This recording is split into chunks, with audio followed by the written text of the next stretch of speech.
Thank you very much, everyone, for joining today for the workshop organized by the Global Task Force on Third Country Education Pathways on Refugee Voices.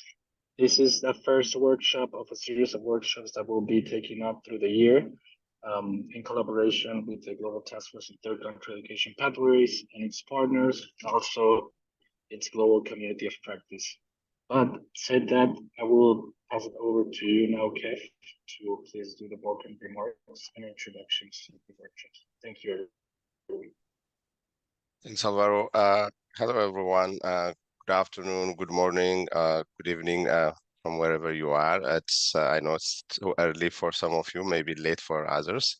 My name is Kafelo Gameda, and I am a member of the Global Task Force on Third Country Education Pathways. I'm one of the many refugee students who have benefited from WISC's education pathway.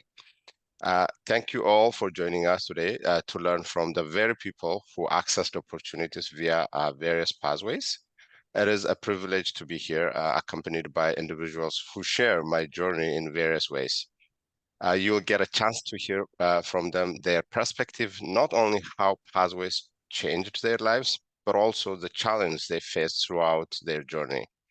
As we work to create more inclusive and sustainable solutions for displaced individuals, it is important that we not only talk about refugees, but also talk with them and engage them in our work for a better outcome.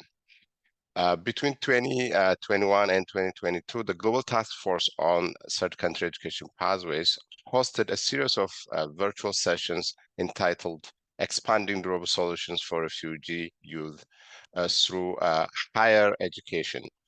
The series launched the global community of practice, shared knowledge, and built the capacity of state entities, post-secondary education institutions, associations, refugee networks, and other stakeholders to design and implement legal pathways for refugee youth through higher education programs in third countries. Please check out the resource section of our webpage where you can find recording and materials from our previous workshop series.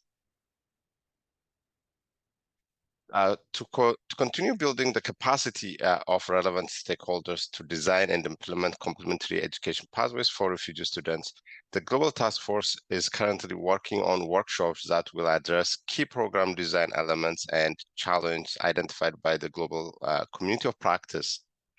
We encourage the broader Global Task Force and community of practice to participate in these workshops. We plan to have 3 workshops for this year, and this is the first workshop, today's workshop. Today's workshop will ground the series in a lived experience to enable future program designed to be shaped by people who have experience accessing those pathways. And the workshop is facilitated by our amazing colleague, Sarah Kwali, who is a program officer for the Student Refugee Program at WISC. Her journey to Canada began in 2016 when she arrived as a refugee through the very program she now passionately supports. Originally from Syria, Sarah fled to Lebanon in 2013, where she lived for 3 years before finding a new home in Canada. Sarah graduated from the University of Guelph in 2021 with a degree in molecular biology and genetics. During her time there, she actively supported refugee initiatives by serving as the chair of the WISC's local committee and later as the SRP, or Student Refugee Program Coordinator. Her leadership commitment significantly contributed to the support and integration of refugees within the university community. Currently, Sarah is pursuing a graduate diploma in migration and diaspora studies at Carleton University, furthering her expertise and dedication to refugee issues. Without further ado, I now turn the floor over to Sarah. Sarah, take it from here. Thank you, Kev. Good morning, everyone from Hamilton, Ontario. But good afternoon and good evening. Thank you all for joining us today. Today, I have the pleasure of moderating our panel with 4 incredible experts in their own field. And I'll start by quickly introducing you to our panelists today. You'll find that our panel is very intentionally designed to walk you through the process from a very global perspective down to a very practical and pragmatic perspective. So starting with Daniel. Daniel is, and maybe when I say the panelists' names, you can do a little wave so that people know who's who. So Daniel is a newly appointed global leader for the Tertiary Refugee Student Network, or TRSN. Daniel previously was a sub-regional leader in Europe, and he continues to work with the student groups and universities across the UK to enhance access to tertiary education and create cultures of welcome. He is a member of the Universities of Sanctuary National Steering Group and a part of Student Action for Refugees Equal Access Activist Group. Now, as a global leader with TRSN, he aims to build refugee student networks and amplify their voices on global platforms. Alongside this, he works full-time as a predoctoral public health research fellow at the University of Exeter, focusing on inclusion health, sustainable development, and human flourishing. Thank you for joining us, Daniel. And next from Mosaic, we have Bina joining us. Bina, do you think you can unmute yourself and give us maybe a 20-second intro?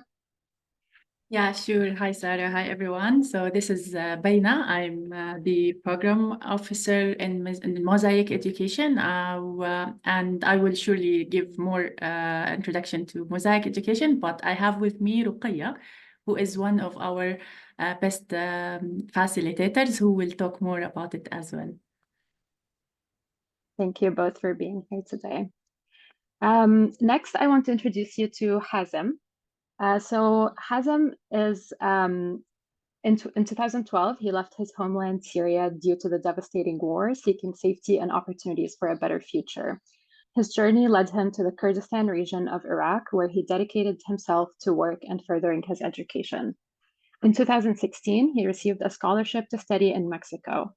And upon arriving in Mexico, he immersed himself in learning Spanish during his first year, understanding the importance of language in navigating a new culture and environment. With a solid foundation in Spanish, he pursued a degree in business management and administration at a Mexican university. 4 years later, he graduated and embarked on a professional career in Mexico. Today, he is proud to contribute to the local economy and society, leveraging his diverse experiences and education. Thank you for being here today, Hazem. Thanks. And next, I want to introduce you to Dawood. So Dawood is the program officer of Welcome Corps on campus at the Community Sponsorship Hub.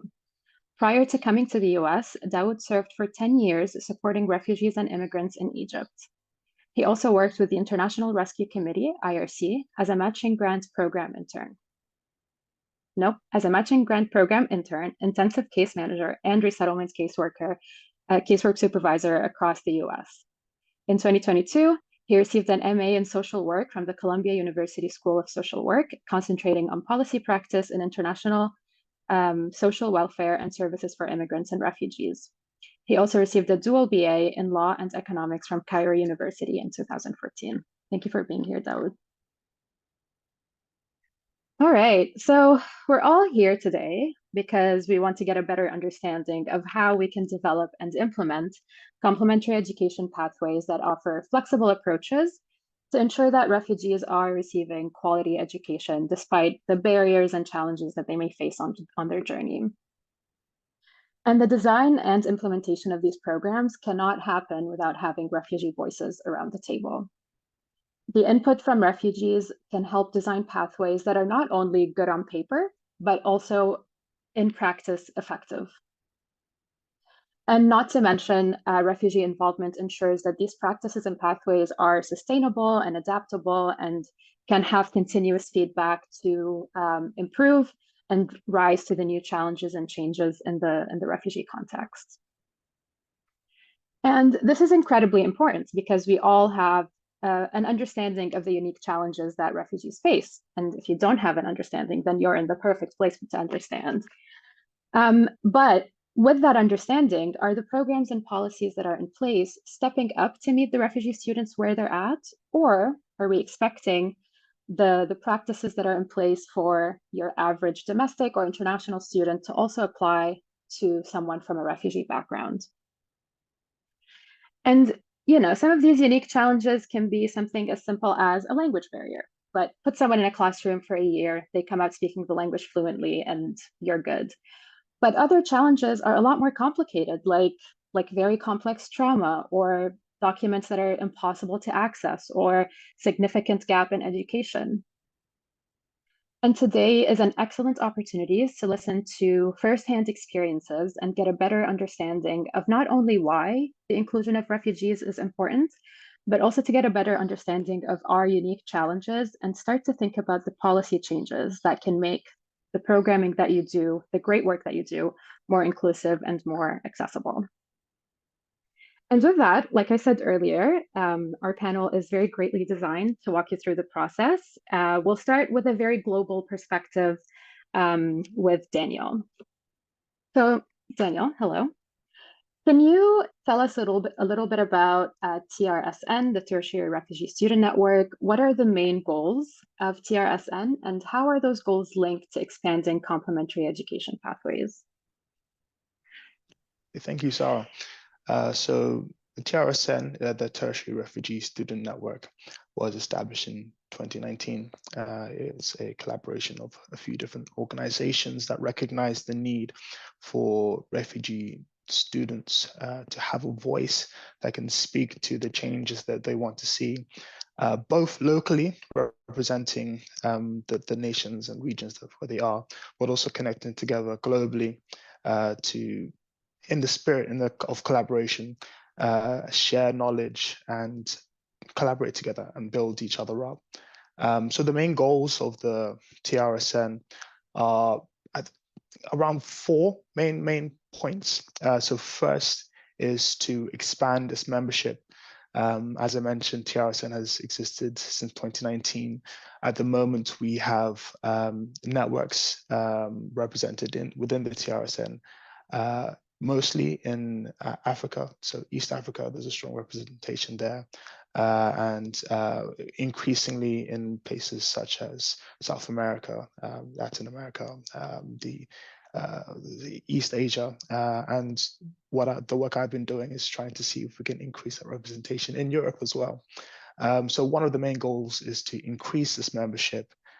This will create avenues for refugee students to access higher education by sharing resources and knowledge through the network, which feeds directly into strengthening complementary education pathways. Another goal that we have is to strengthen the members of our network in a professional capacity and to increase their presence. So this really involves providing training opportunities, mentorship, and ensuring that people are able to contribute to each other's development. We are really looking to build and develop leaders that can also then go on to strengthen the complementary education pathways. My journey as someone who was able to access university through what we call a sanctuary scholarship, for scholarships for people who are displaced in the UK. I accessed that scholarship and then went on to now work in the sector, now increasing access in the UK. So a similar sort of idea is what we're trying to do across the TRSN, across different regions. Another goal is to widen global engagement and partnerships with a focus mostly on policy work. We know that partnerships are crucial for advocacy. We know that for the changes we want to see, for that to happen, it really requires cross-sectoral partnerships with organizations such as the Global Task Force, and of course the different organizations that are represented in this call. So we engage with these different organizations, collaborating, sharing knowledge, and trying to see how we can collectively influence policy in a way that can promote development, recognizing the unique contexts of the different regions of members. Of course, the circumstances of someone in South Sudan will be different from someone in Spain. So we really try to work with the existing networks that are established in different places, different regions, see what we can learn from them and allow their voices to directly inform how we work. So that is partnerships and being being reflective of what our engagement looks like constantly is a large part of our goal. So I feel like all of those elements really feed into the way that complementary education pathways are developed. One, by ensuring that our knowledge is shared across the network, learning from different members and making sure that resources are spread across the network. By strengthening our capacity and enabling people to be able to build up professional skills, such as public speaking, to be able to make the changes that they want to see. And of course, in turn, that feeds back into the network as they are the drivers of our sort of strategic directions. And then also building partnerships with wider organizations. So those are our main goals and how I see them linking to complementary education pathways. Thank you, Daniel. And I mean, I love how you said, you know, sharing your lessons that you learned along the way with the network, but also learning from the network, because that's what the work we do is all about, right? And you know, you mentioned that TRSN works in multiple locations. How do you identify your course of action in these locations? And how do you integrate refugee students in designing activities that are aligned with their needs? Yes, thank you for the question. So I think I mentioned that, of course, the TRSN has representation in different regions across the globe. So the way we structure ourselves is by having a global leadership team and then having regional leaders as well. So the regional leaders act as an in-between between the global leadership team and local student representation. So, for example, I'll use my sort of my case. In my bio, it was mentioned that I work with a student network called Student Action for Refugees. They're based in the UK. And in my experience being a regional leader for Europe, I would act as an in-between, making sure that the work that Student Action for Refugees does, is that knowledge is shared with the TRSN. And we also try to learn from the work that's happening in other regions across the world.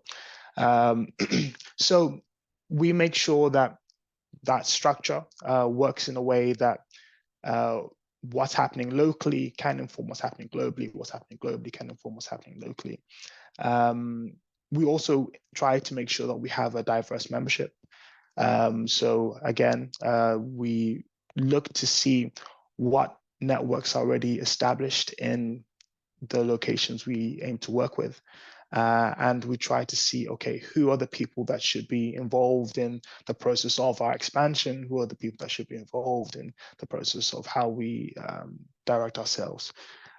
So I'll say the two key points is that global leadership structure, regional leadership, and then local networks, and holding a sort of critical view of ourselves, ensuring that the people we include are as diverse as possible, representing the local knowledge and needs. As I said before, because each context is unique and different, we want to make sure that those voices are represented in an appropriate way.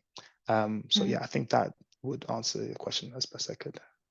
Yeah, thank you. And I mean, it's incredibly important to have people that are connecting the different groups you're working with, right? Especially if they're based in the areas where you're working, it only makes Absolutely. sense. Yeah. And maybe in like 2 minutes or less, you can tell us a little bit about how TRSN advocates on a local, national, and global level. And you kind of talked about this a little bit, but maybe elaborate a little bit more on how does it advocate for including refugee voices within Education Pathways program? Yeah, thank you for the question. So again, I can speak to my own experience in terms of what that looks like locally, lobbying for change. Of course, we know that, well, for example, in the UK, if you are seeking asylum in the UK, you will not have access to student finance, and universities will charge a different fee for you as opposed to those who are home students. So what we try to do on the ground is lobby universities or to change the fee that they charge people who are seeking asylum or refugee students, so that it is a home fee students, a home student fee, rather than an international student fee, which is I think around double the price, the cost. So that's things like that, lobbying universities to change their practices, but also going as far as lobbying government and speaking to policymakers. So that looks different in different contexts again, but the way we will do that, the way that varies across our network is by, again, building partnerships with organizations that are already set up in the different regions that we work in, working with them to find approaches to best the sort of leverage points in which we can make some impact and change. And then, of course, working with the students, the refugee students, or just refugee organizations that are already working in this area, and trying to see how we can move forward. And all of that knowledge, all of that practice, we also bring it all together and take that and speak at global forums, conferences, and again, that spirit of exchanging knowledge, learning from each other. I think those are the main key things that really underpin our goals with global advocacy. So yeah, I think I'll finish there. Thank you, Daniel. And I think really sharing knowledge is the key word there. We can't really get anywhere if we're not talking to each other. Just for our attendees to know, if you have any questions, we will be taking them at the end, but you're welcome to put them in the chat as the panelists are going, but we will address all questions at the end. So moving on to a host country perspective, we're going to talk to Beina and Ruqayya about what are the challenges and opportunities that refugees face in host countries. So I'll ask a question, and whoever wants to answer, feel free to unmute yourself. But can you tell us, how do Mosaic programs support refugee students in accessing complementary education pathways? Yeah, thank you again, Sarah. So Mosaic Education is dedicated to supporting refugees to access higher education through providing workshops. Not only workshops, we also provide other kinds of activities such as online webinars and WhatsApp-based courses. We actually try to be flexible as much as possible to reach to young refugees. Actually, we implement these activities through our partners from the local communities. We aim actually to equip young people with the skills and resources they need to research, to search actually to search for the opportunities, and then to apply and access their like scholarships or any kind of tertiary education. I'm actually going to stop and pass to Ruqayya for the second question, because we think that Ruqayya, as being one of our best partners or facilitators, she will be the best one to explain more. Thank you, Beina. Thank you. And I find it fascinating when you said WhatsApp-based, information dissemination, because it's very important to meet people where they're at. You can have all the webinars in the world, but if you're, if a refugee is living in a camp where they don't have access to reliable internet where they can, stream a Zoom meeting, then what's the point? So Ruqayya, can you then tell us, how do you include refugees in the development and implementation of Mosaic's programs? Thank you so much for hosting us, and it's really nice to meet everybody. For this question, actually, Mosaic work in implementation, the facilitators who are from refugee backgrounds in the guidance program. We, as Mosaic, we choose those kind of facilitators because they know the best what is the challenges that every refugee face to reach the high education, and We give them the skills that they need to deliver the guidance program. Then after doing these kind of trainings for those facilitators, they can deliver effectively the guidance program, either online or in person, as Baina shared. And each facilitator can deliver this guidance program online or, as we said, in person. We have many other ways, like the self-study and also the WhatsApp groups that we use. And also we include them with our videos and our stories that we put in the sessions of the guidance program. So this is how we include them in the implementation. And for the development, actually, each facilitator, after we train them, they deliver the guidance program and adapt the sessions of the guidance program to suit the local context. And Mosaic have designed this content with youth from facilitators or participants, and we usually take feedback from them every time in the end of our guidance program sessions, and we meet with those facilitators from time to time in person, and we talk about how we can develop this program, or what can we add to this program that is more needed for local society or for refugee students.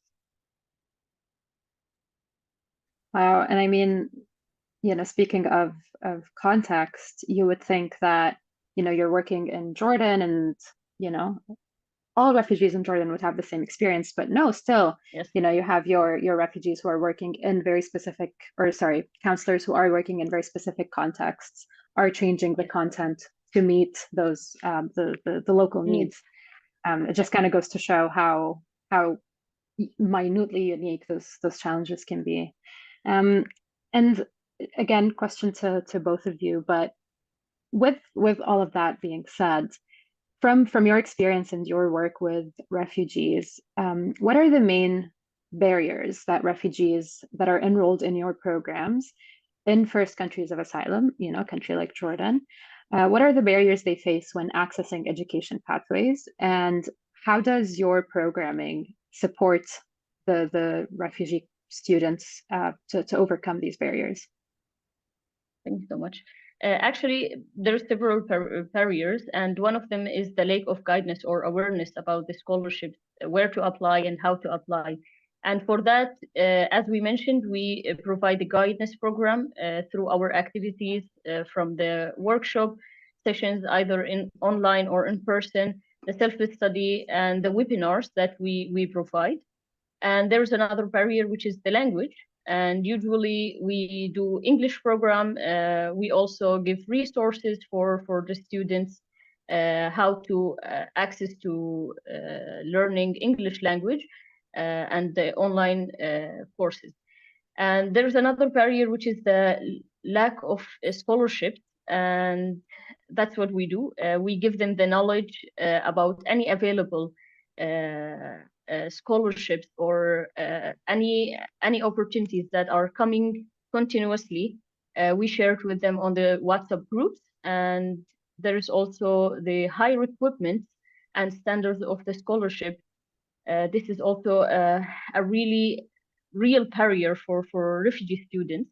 And by the guidance program, we give them the knowledge about different opportunities and how to make decisions for your higher education and what to choose and how to choose. And the last barrier I would talk about is the lack of technology and like they can't access to internet or whatever. So we provide, as also Baina mentioned, flexible delivery. We are so flexible with delivering the guidance program, either in the in-person workshops or the online workshops, the webinars, or the self-study. And sometimes we cover the internet costs, or we work with partners who are well equipped with computer labs or internet, and we help them also to know better skills in computer in general, how to use it. Yes. Thank you, Ruqayya. And it's one of those things that we just take for granted how easy it is for us to access, a computer or reliable internet, or for those of us who are more fluent in English than others, it's like, oh, but English is easy. Why can't you just pick it up? Like, just take that extra course. But there's a lot more that goes into it. It's not just a matter of taking the course or having access to a computer. There's a lot. It's very multi-layered. Thank you both.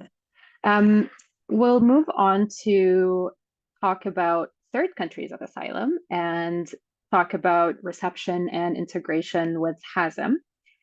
So Hazem, you as we learned in your bio, you got a scholarship to Mexico, and I'm sure you're going to tell us a little bit about that. But in your opinion, what are the main considerations that programs should consider when a refugee student has just arrived in a third country of asylum under a complementary education pathway?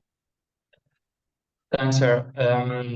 Okay, speaking of my experience, I think the primary consideration for programs like to supporting newly arrived student or a newly arrived refugee student should be language, because in my case, I came from Syria and they speak Arabic, and here in Mexico, another language. So first things for me is be language acquisition. Because really, I speak in my experience arriving in Mexico without any knowledge of Spanish was a significant barrier for me, because I don't know anything, no? And also, if the goal for a student or for me in that time was enter and finish and complete my university, so we first must be proficient in language or know something like to go into the university, no?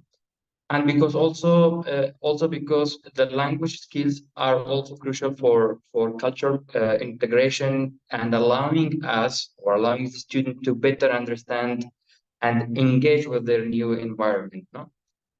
And also beyond the language, I think also it's essential.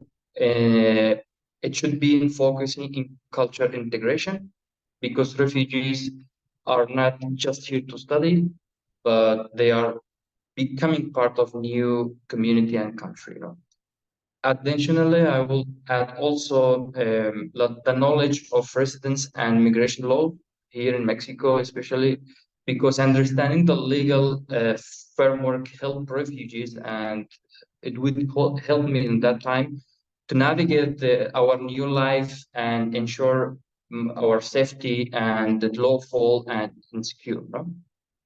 I think these are the three main things we should consider when someone comes from another country. Yeah. Thank you, Hazem. And yeah, I mean, the language is, I feel like if you don't know the language, you're very isolated, and that starts to impact your mental health and your education and your physical health, and it's just becomes a vicious cycle. But the knowledge of residence and immigration laws is an interesting one that I don't think I would think of when thinking about this question, but that's incredibly valid and correct, because you have to know to make sure you're staying safe and to make sure that you know what's what. So with all of that being said, so you benefited from the DIME scholarship, and how has DIME adapted the integration phase according to refugee recommendations and needs? Well, DIME at that time, when the first generation of students in Syria arrived, DIME was like just one person. So in that time, it was difficult for us, because when I first arrived, the integration support at DIME was limited to a single staff member handling all aspects of student integration.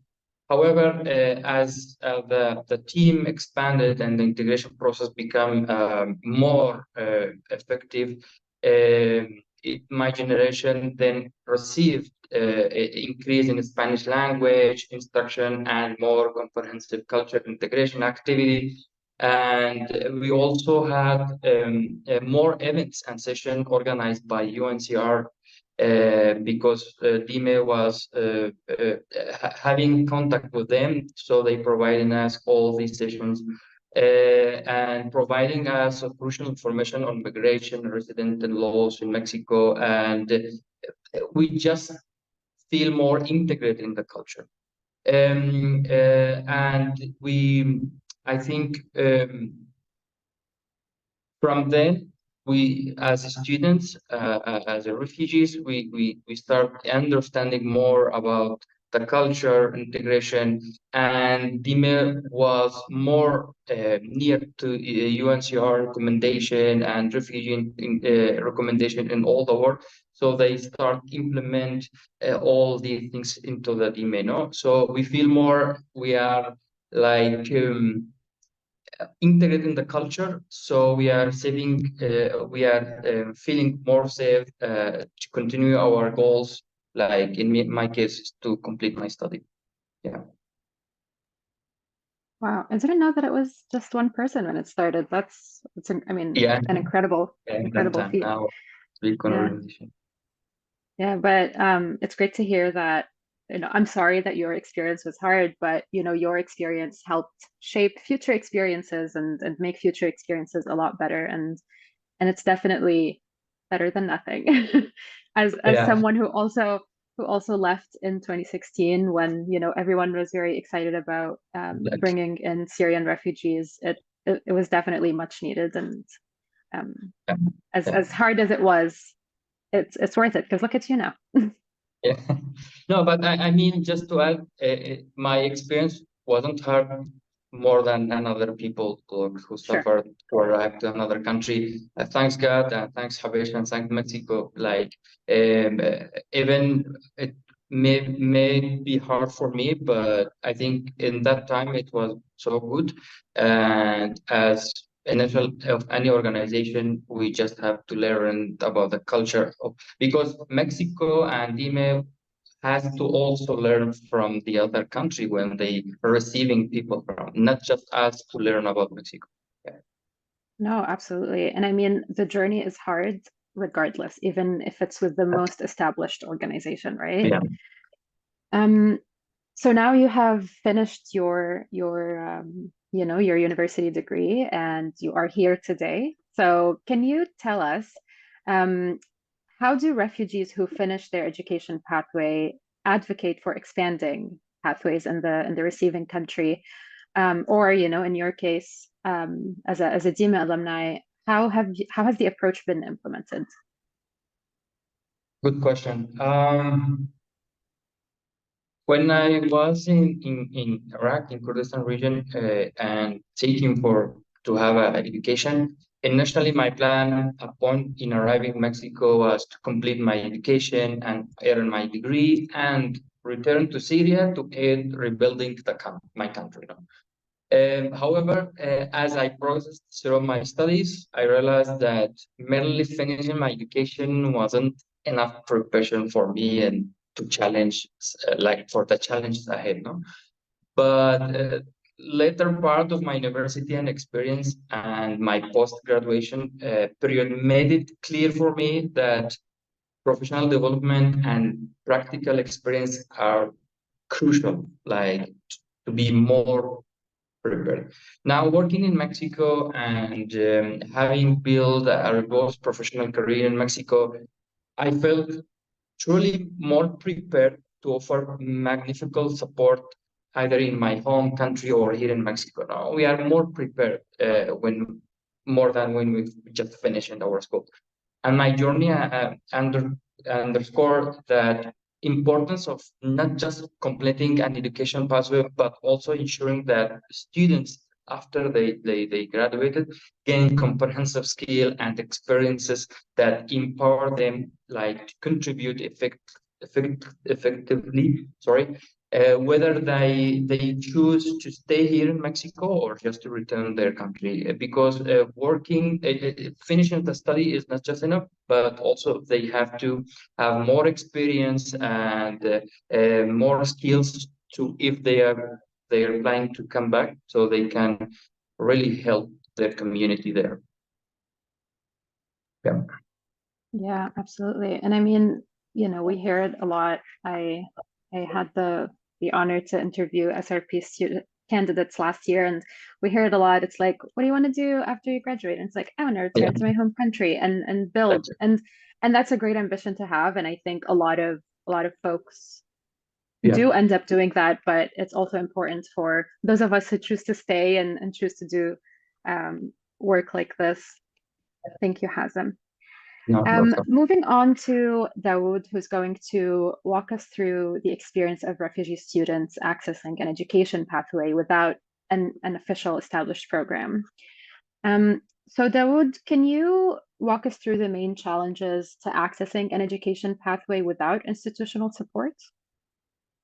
Yeah, thank you for having us today.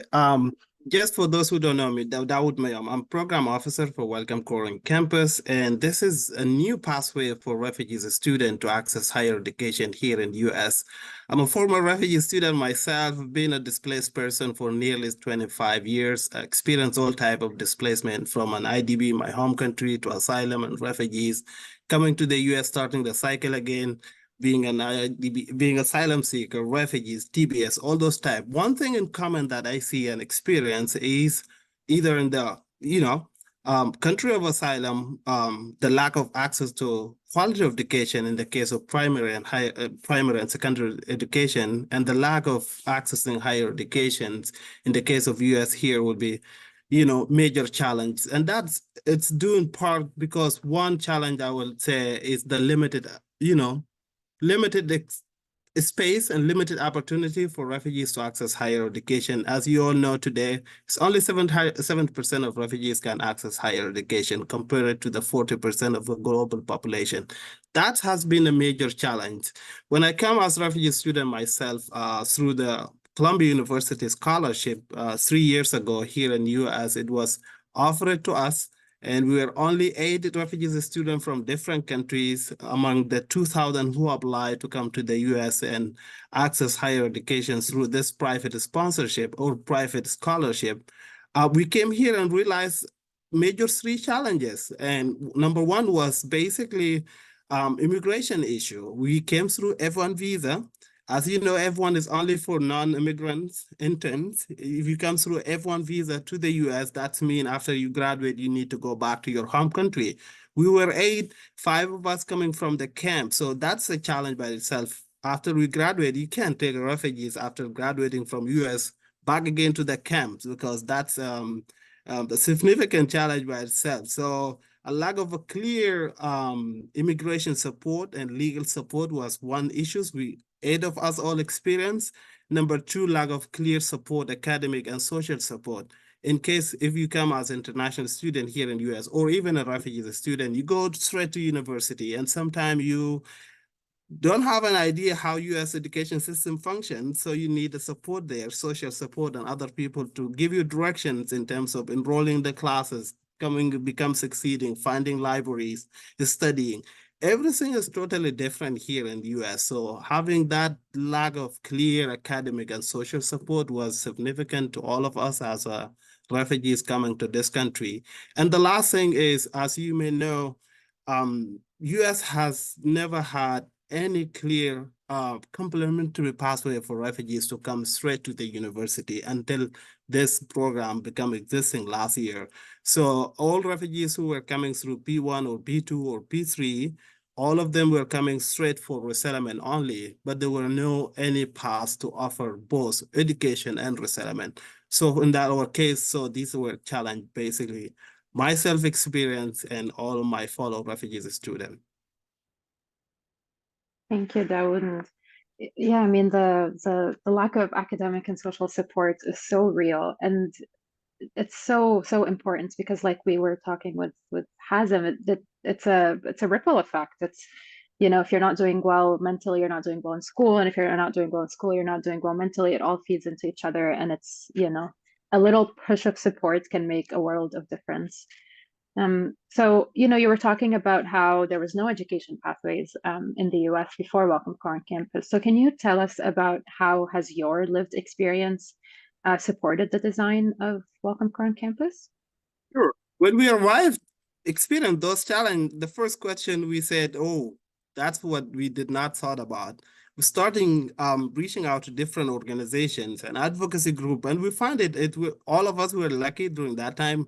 There was a new administration coming in, Biden administration, and then the new administration also were talking about finding a way to expand the U.S. RAP, the U.S. admission program, to add something new, which is private sponsorship. And we thought about, that's a good idea. So now it's our turn to think about how we can add refugees into this new discussion that's happening in the high level in the government, and then within the resettlement agencies and different advocate group. So different organizations come up with the ways and reaching out to refugees and students who come to the US as refugee students studying and asking, hey, what's your challenge? How we can find a better way to support refugee students and coming to the US. That was the starting point. All of us were engaged in different focus group discussion, interviews, blogs, and discussing the needs and challenge and how the US can figure out a way to support refugees and students. As the US has been a champion supporting refugee students for many years, now there was a need to think about how we can find a way to support a complementary pathway to refugees to access higher education. And then a proposal was submitted to the new administration, to the State Department. Later, the State Department issued a policy decision to launch Welcome Core, and then later Welcome Core on campus, which is a new program that offer basically expansion of Welcome Core to leverage the capacity of the US campuses, first to serve as resettlement space, two, to offer academic opportunity for refugee students. And then campus sponsor group now, they are able to welcome refugee students and providing the services they need, being able to access culture, social, academic adjustment. Refugees overseas can apply to Welcome Core on campus. If accepted, then they will be able to come to the US through the US RAP program and then receive both resettlement and access to the higher education. The program was launched, and then we opened the first application for refugees to apply. We started with Jordan and Kenya.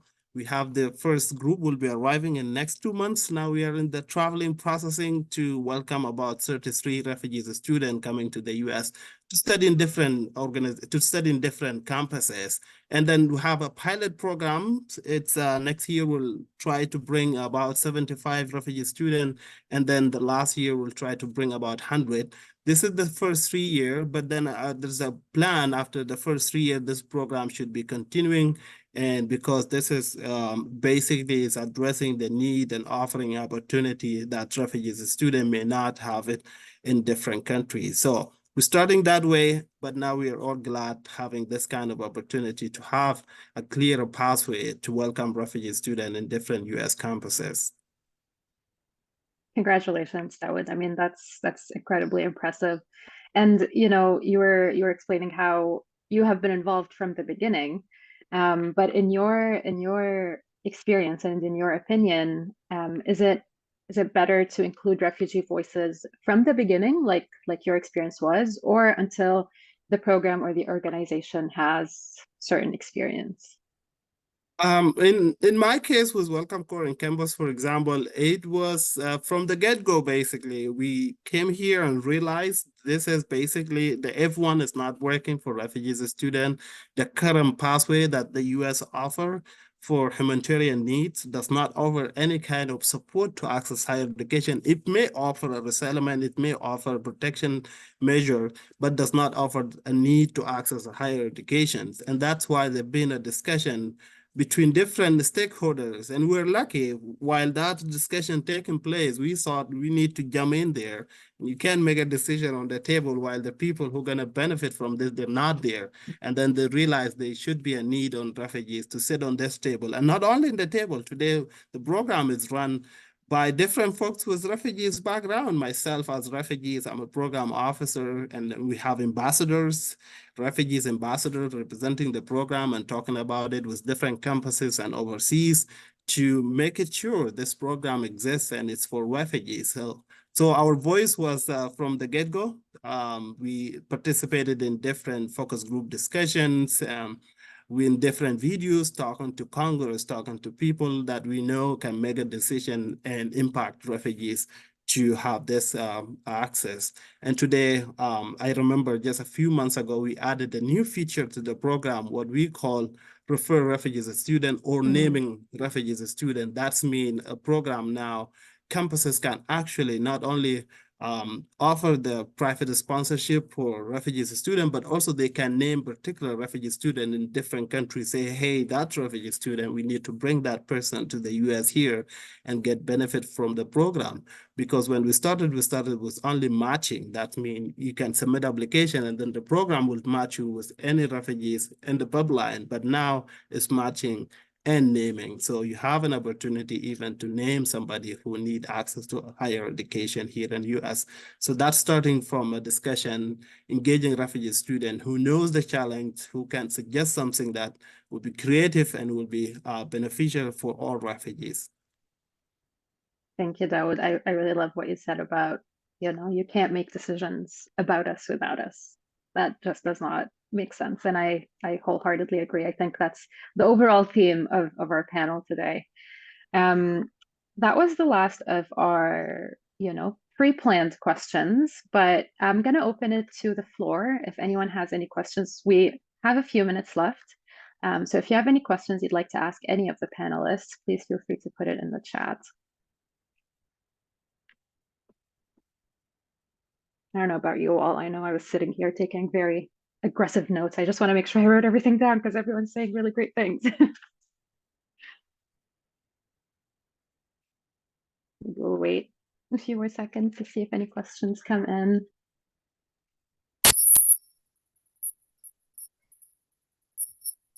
Wasim, we can't hear you if you're trying to speak to us. Can't hear you, sorry. It's very faint.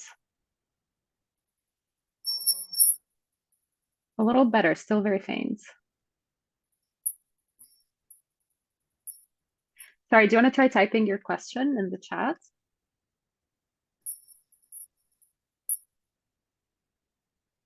There's one question in the chat, Sarah. So Yeah. there's a question probably for Daud. So can you please explain more how the naming process works under Welcome Corps? Yeah, US campuses can submit application, which is what we call refer and sponsor refugee student to the program. That's naming. If they know refugee is a student in particular country of asylum or camp, then the campus sponsor group, the group of 5 that can sponsor refugee student, if they know that individuals, and then they can basically start with that student, admitting the student to the campus first or to any of the program. Once that student is admitted, then they can apply to Welcome Corps on campus to sponsor that particular refugee student. While the matching, the campus sponsor group can submit application only and say, hey, we have capacity to be matched or sponsor 2 or particular number of refugee students to come to our campus. That's what we call matching, but naming it goes through the campuses. So refugee student cannot reach directly to the program, say, I need to be named, but they can reach out to different campuses. And if they know somebody or professor that is happy and willing to sponsor them, that's gonna work. Thank you, Dawood. And I do want to bring everyone's attention to the chat. There's been great links posted in there that can expand on what was talked about today. We have 1 minute left in our time, so maybe I'll hand it over to Kaf as I'm not seeing any more questions come in. Thanks, Sarah. So I really wanted to extend my heartfelt thanks to each and every one of you for joining us today. A special thanks to, of course, to our speakers for their contributions, and of course to our amazing moderator, Sarah. So you did a great work here. Thank you. We hope that you all have found this session helpful as you work to design effective complementary pathways. I hope these discussions have provided you all with the profound insights and a deeper understanding of the challenge and opportunities within the current framework. We have planned 2 more workshops as part of this series, and we strongly encourage you to stay engaged with our ongoing work. Each session will build on the previous ones, crossing over the various aspects of designing and complementary pathways that are truly effective and inclusive, as well as provide durable solutions. You'll be receiving additional information in the upcoming months. To stay up to date or updated and to access the resources, I invite you to visit our website. There you will find a comprehensive collection of materials that can serve as a valuable reference in your efforts to design complementary pathways for refugee students. I also invite those of you who still haven't registered as a member of the Committee of Practice to do so via the link to the webpage. We'll share the links as well in the chat. Any institutions that offers or supports third country education pathways may join the Global Task Force Committee of Practice. As a member, you may request technical advice from the Global Task Force and the other COP members. This is really helpful for you to join the COP. Thank you, and we look forward to seeing you at our upcoming workshops. If you have any questions or ideas, please make sure that you have our email address in the chat. Just send it to us, and we will follow up with you. And thank you, and have a great day or evening. Thanks, everyone.